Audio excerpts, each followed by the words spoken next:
Hello YouTube and welcome back. Season 2 is finally out. Thanks God we have something to grind for and actually new cards to chase. And let's start with the icons. In Season 2 they start at 89 overall. We have Patrick Roy, who is a goalkeeper from Montreal Canadiens, also Canadian. We also have a left-handed defenseman from Boston Bruins, Ray Bourque. And then of course Wayne Gretzky. A lot of people were expecting him, so definitely not a surprise. When it comes to the heroes cards, we have Kronwall, who I absolutely love to see. Also we have Nabokov from San Jose Sharks, and also Mark Recchi. For the rookies, we have 88 overall, John Tavares, Phil Housley, and also Darcy Kemper from Minnesota Wild. We also have 88 overall captains and also an 85 overall captains. When you open the game, you can pick 185 for free, but that's not all. We also have the PWHL captains, and I'm absolutely hyped to see that. And of course, we also have a new event, Combo Nexus, highlighted by 5 new MSPs at 88 overall. And EA is also releasing multiple different PWHL cards from prior events. So as you can see, there is a lot to go through because this is one of the biggest content drops once again in NHL 26, so buckle up and let's go through every single card. Let's go and look at the sets, all the changes, and just talk about what is new. And let's start with the main thing. Season 2 also brings the new season XP path, which this time will be 55 days long. At tier 1 you straight away get yourself a B&D choice pack, where you will be able to choose one player starting at 84 overall, and then you can use the Season 2 tokens to upgrade them all the way to the 89. The first one is Christopher Tanev with Warrior and also Born Leader at 6'3", 200 with 88 speed, 89 acceleration, really good slapshot power and wrist shot power, and also 94 defensive awareness. We also have Juraj Slafkovsky from Montreal Canadiens with 89 speed and 90 acceleration, really good shooting and really good hands with unstoppable and also elite edges. Then we have Lucas Raymond from Detroit Red Wings and Sweden with 92 speed, 91 acceleration, again really good shooting, really good hands, elite edges and also backhand beauty. Samuel Manteboldt, and I'm pretty sure I pronounced his surname wrong, but hey, it is what it is. At 89, he does have 88 aggression, 94 speed with showstopper and dialed in. I probably would not use him really because of the high aggression if you fully maxed him out, but if you're building a team, you should be happy. But hey, we have another Red Wings player, Simon Edvinsson. Probably one of the best cards because at 6'6", 222, 87 acceleration, 88 speed, 89 endurance and 91 balance and agility. The slapshot power and wrist shot power is 91 and 92. He does have tape to tape and stick him up. Personally think this should be your first choice, as far as you're not building a team.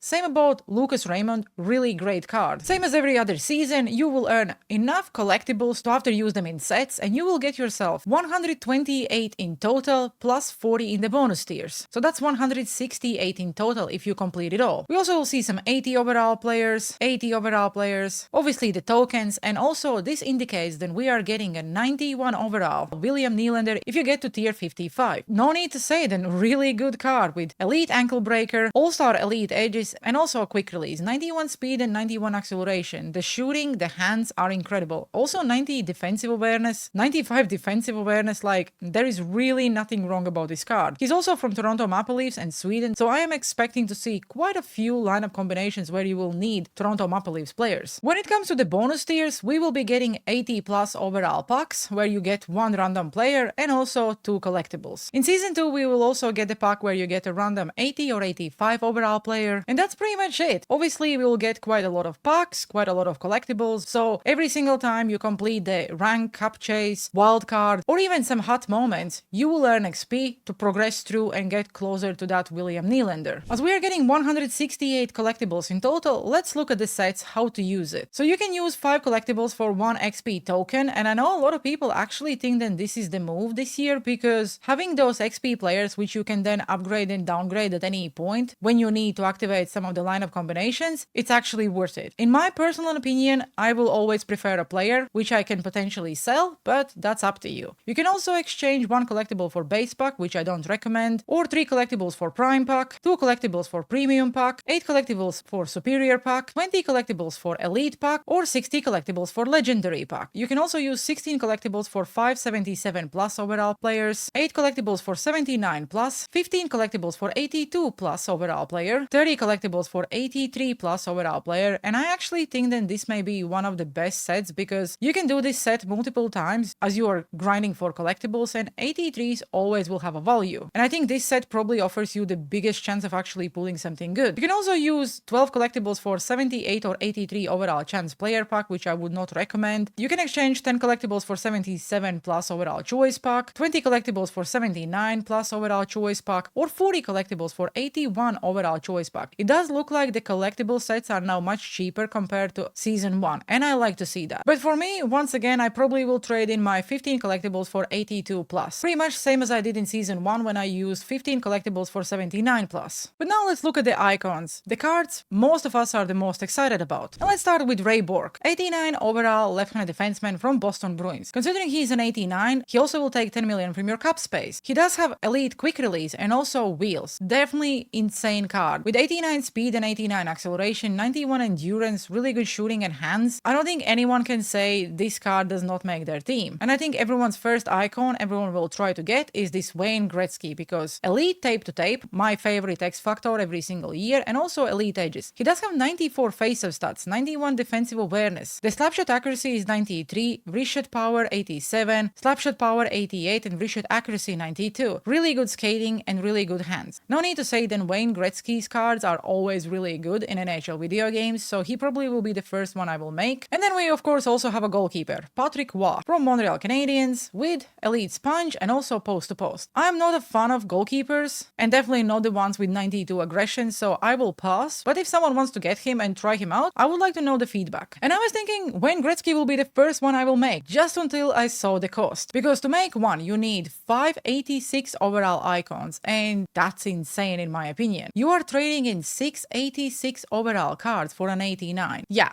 at first, the cost looks ridiculous, but obviously as we progress during the season, we probably will earn enough rewards to actually go and make them. Because previously the 86 overall icons were going for around 110k in the auction house. Now if you try to search for one, there is not a single one. But I'm assuming the prices will drop as we get a little bit more into the season 2. So this Wayne Gretzky probably will cost you around 400k to make. I will do a separate video probably this weekend, not only to go through all the lineup combinations, but also the cheapest ways of making every single set. But as we go through the content, let's look at the new heroes cards. And let's start with Niklas Kronwall from Detroit Red Wings and Sweden, hipster and elite edges, 87 speed and 88 acceleration. I was hoping for a little bit more speed, but I guess it is what it is. He does have 90 defensive awareness, 90 slapshot power, and 91 wrist shot power. The accuracy is around 84, hands also not really good, so yes, actually a little bit disappointed about the stats for this card. We also have Sharks goalkeeper, Yevgeny Nabokov. I wish one day I will see Artur Sirbe, but maybe in NHL 28. But nonetheless, he does have a showstopper and also recharge, 84 aggression, and also 89 speed. He's not the tallest, so I probably would not use him, but for a team, definitely a good card. And then we have left-handed winger Mark Recchi from Philadelphia Flyers, 90 speed, 88 acceleration, 89 agility, and 91 balance. His shooting and hands are much better than Niklas Kronwall, for example. And because he has spark plug and pressure plus, I probably would say he would be the best choice out of all three. And to make 188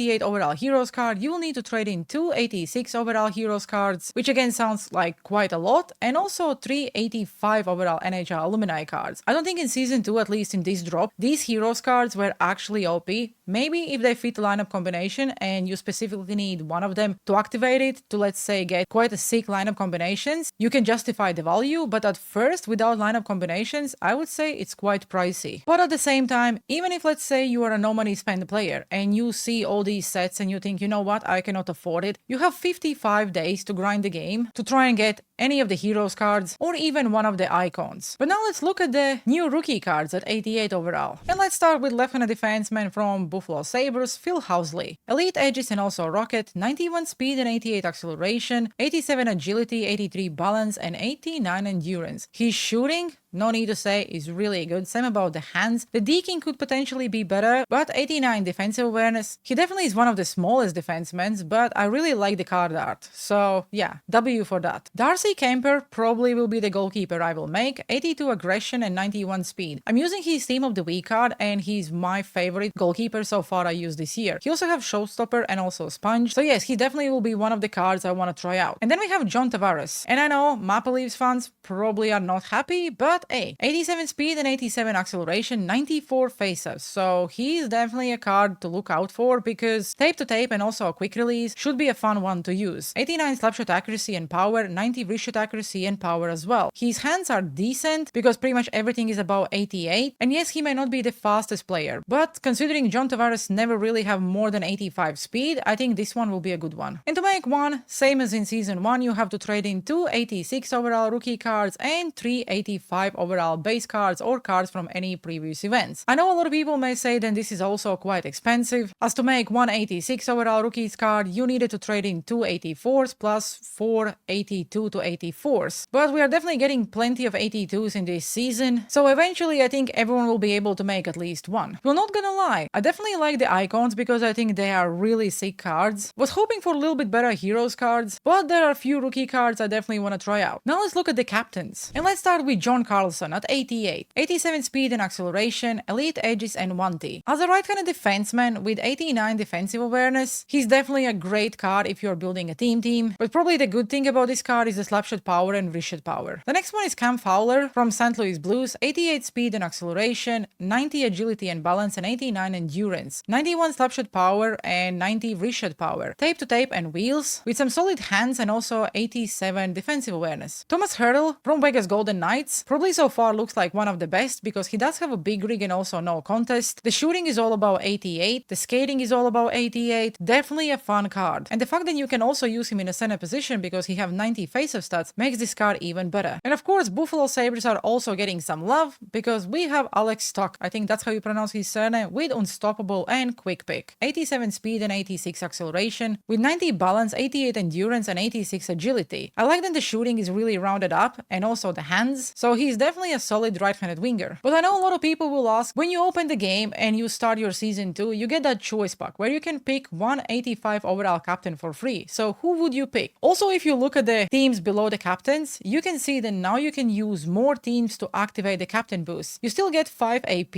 same as in season 1, but now you can actually use more players. So that means it does offer you more flexibility and also more variety. And let's start with Oliver Bjorkstrand from Tampa Bay Lightning with quick release and also elite edges, 86 acceleration and agility, 83 balance, 85 endurance and 87 speed. Again, I don't think really anyone will use these players, and most of us will probably use these 85s to trade in for an 88 overall captain, but nonetheless, if you're building a team or you're a fan of this player, it does not look bad, but I also would not say that this card looks good without any boosts. Then we have Sean Couturier. He definitely cannot skate because yeah, 84 acceleration, agility and speed, 85 endurance, but 91 face-off stats. With Spark Plug and also Pressure Plus. We also have Dmitry Orlov from San Jose Sharks with Send It and Quick Pick. Again, Sharks are getting a lot of love so far this year, but 87 speed, 85 acceleration. The shooting could be better because like 79 slapshot accuracy. Is this guy blind? And then we have Neil Ponick. I don't understand how they give him a fantasy card and also a captain card, but I guess it's EA, you never know. 86 acceleration, agility, endurance and speed, and 85 balance. His shooting and hands are quite meh, so I probably would not really pick him as far as you're not building a team.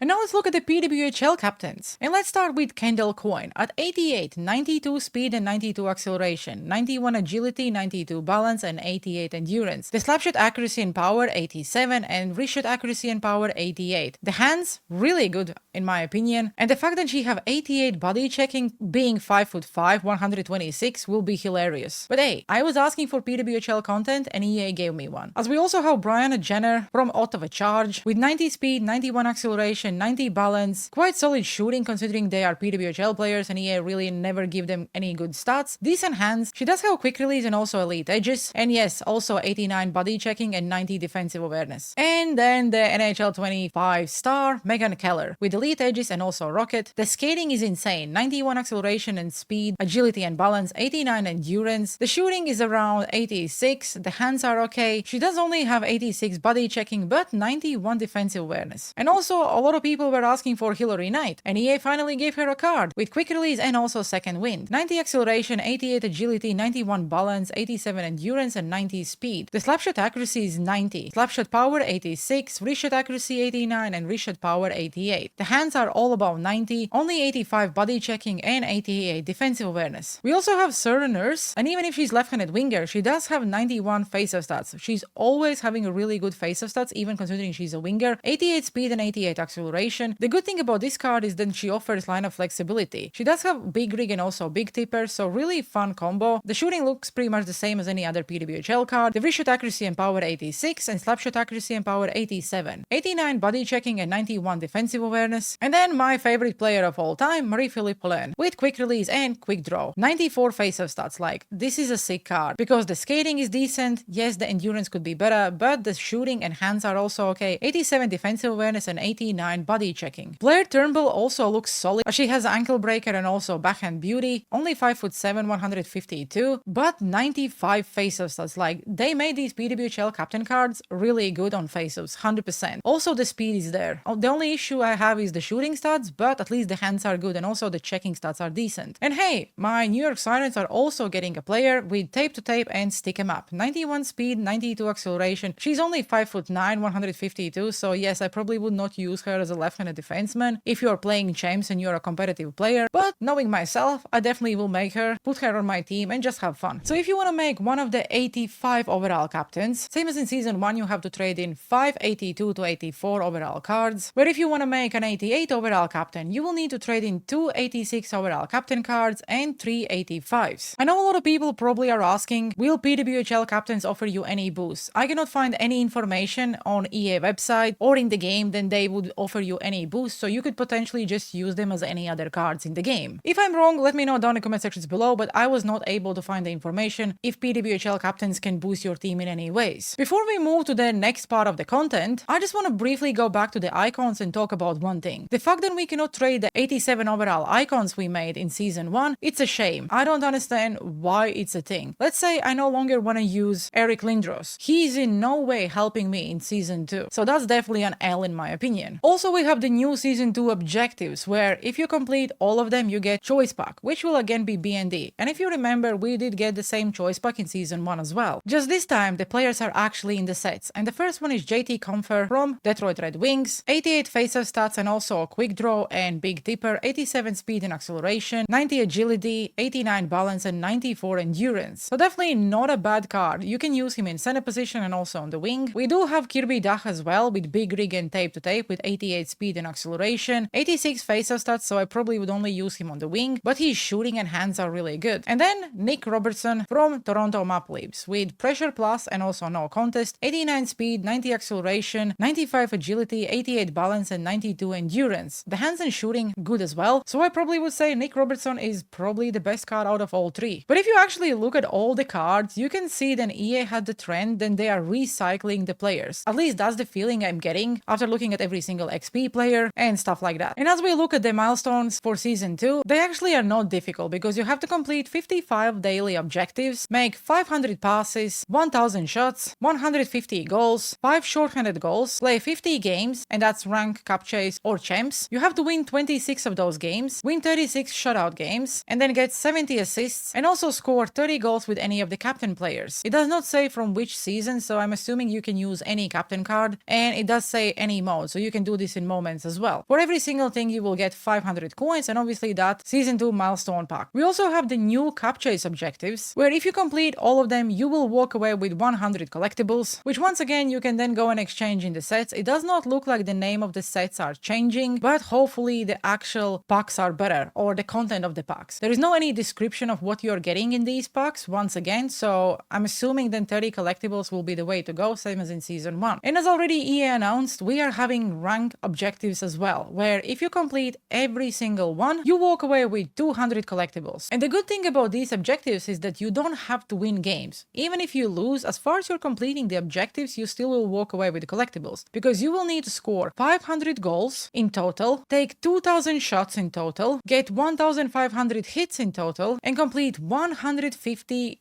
games in rank, and that will give you 200 collectibles. So how do you use them? You can exchange 40 collectibles for a mega pack. And once again, no one knows what the mega pack looks like. You can exchange 25 collectibles for elite pack. So considering you get 200 in total, you can do 4 of these packs. You can also exchange 12 collectibles for premium packs, 5 collectibles for base pack, and 1 collectible for mini pack. I probably would suggest then the elite pack and mega pack is the way to go, but I really hope EA will release some information about what these packs look like, and until someone actually goes and opens one of them, we will not really know what the content looks like. And as we are talking about the rank, they also promise us some new changes. You can see that there are more squares. So for example, we now have 5 tiers in silver, which looks like way more than we had before. The gold also I think have 1 more tier because now we have 5, and that means you are earning more packs, which I don't think was the issue. The platinum also looks pretty much the same, and same about the diamond. I personally will probably never even get to the diamond, so I will need to play a few games to fully understand how the progression works now, but yeah. I'm also surprised to see that I am not being dropped down to bronze or even silver. I ended the season 1 in gold 1, and that's exactly where I'm starting season 2 as well. We also have PWHL moments and the season 2 moments, where if you complete every single moment on All-Star difficulty, you would walk away with 10 moment collectibles in total from the season 2 moments, and also in PWHL moments you would walk away with the same hot moment collectibles, where you will see some moments on Superstar difficulty, All-Star difficulty, Pro difficulty, Semi-Pro, All-Star, Pro, Semi-Pro, and Rookie difficulty. So in total, if you complete both moments, you will walk away with 18 moment collectibles, which then you can exchange for 81 overall B&D player, 80 plus overall alumni player, 76 plus, 83 B&D, which I don't really recommend, 81 overall untradeable, or 79. I probably would say that 80 plus is the way to go, but yes, I didn't complete these moments in season 1 and I don't plan to do them in season 2 as well. But now I just want to look at my team and see how it looks without any boosts, because yes, my first 3 lines were plus 7 overall in season 1, and now I don't have a single boost activated except my first defensive pair, which gives me plus 1 in the overall and also 7 million. We're also starting season 2 with 110 million in the cap space, so they only added 10 million. But I think everyone is probably the most excited about is the new lineup combinations, and I'm actually surprised to see so many. At least for the salary, they kept the fantasy lineup combination, but if you use 3 players from Anaheim Ducks, you get 6 million in the salary boost, 3 players from Boston Bruins will give you 6 million, 3 USA players will give you 7, so this season we are actually seeing quite a lot of boosts for various different teams. And we also have the PWHL salary boost, because if you use one of these lineup combinations, you get plus 9 million in the salary boost, and that's a lot. Same thing goes about the ability points. I also love to see that they did not remove the team of the week and start of the month one, but this time it only gives you 3 AP. We also can use the captain cards, which will help us to get additional AP,